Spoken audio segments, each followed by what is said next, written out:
Assalamu alaikum, Dr. Zakir Naik. Wa alaikum assalam wa rahmatullahi wa barakatuh.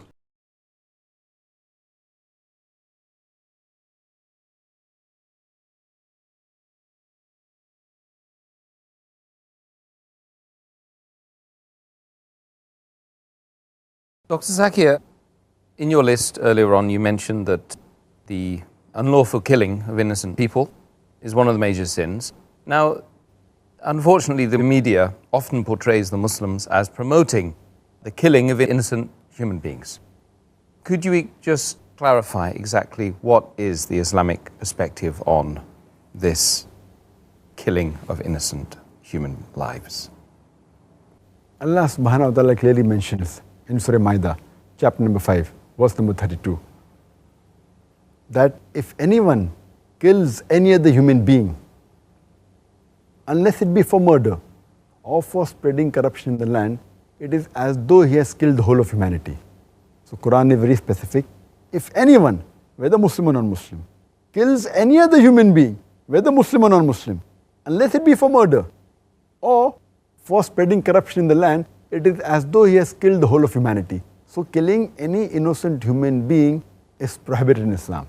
What the media portray that Islam promotes killing innocent human being, etc., terrorism is totally a misconception. And most of the religions, they do say that killing innocent human being is wrong, but Islam goes a step further and continues in the same verse in Surah Maida, chapter number 5, verse number 32. Continues and says that if anyone saves any human being, it is as though he has saved the whole nation. That means if you save one human life, whether Muslim or non-Muslim, it is as though he has saved the whole of humanity. So Islam not only condemns killing innocent human beings, it promotes saving the life of human beings. Allah further says in Surah Anam, chapter number 6, verse number 151, that take not life which Allah has made sacred, unless by way of justice or law.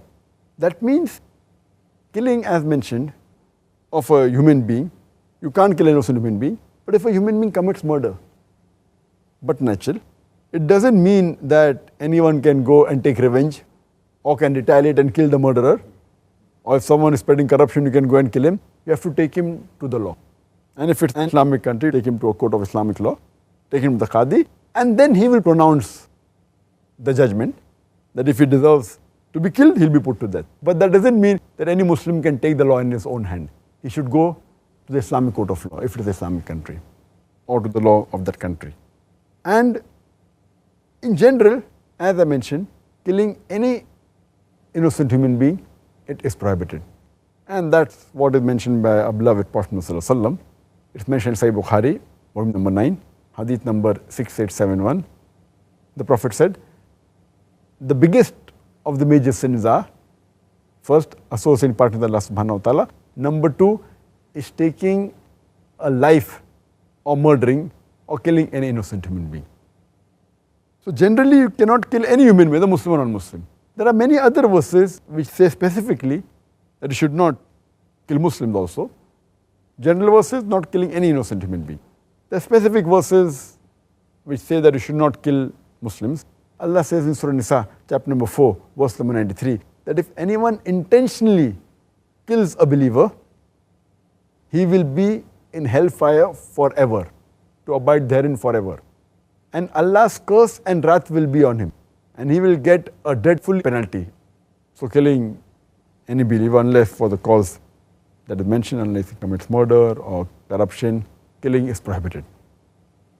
It's further mentioned in the hadith of Muhammad sallallahu alaihi wasallam.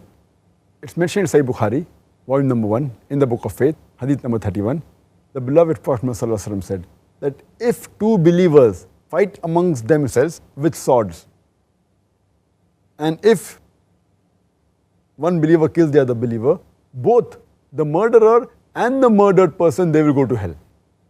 So the Sahaba asked the Prophet that we can understand that the murderer goes to hell. Why does the murdered believer goes to hell?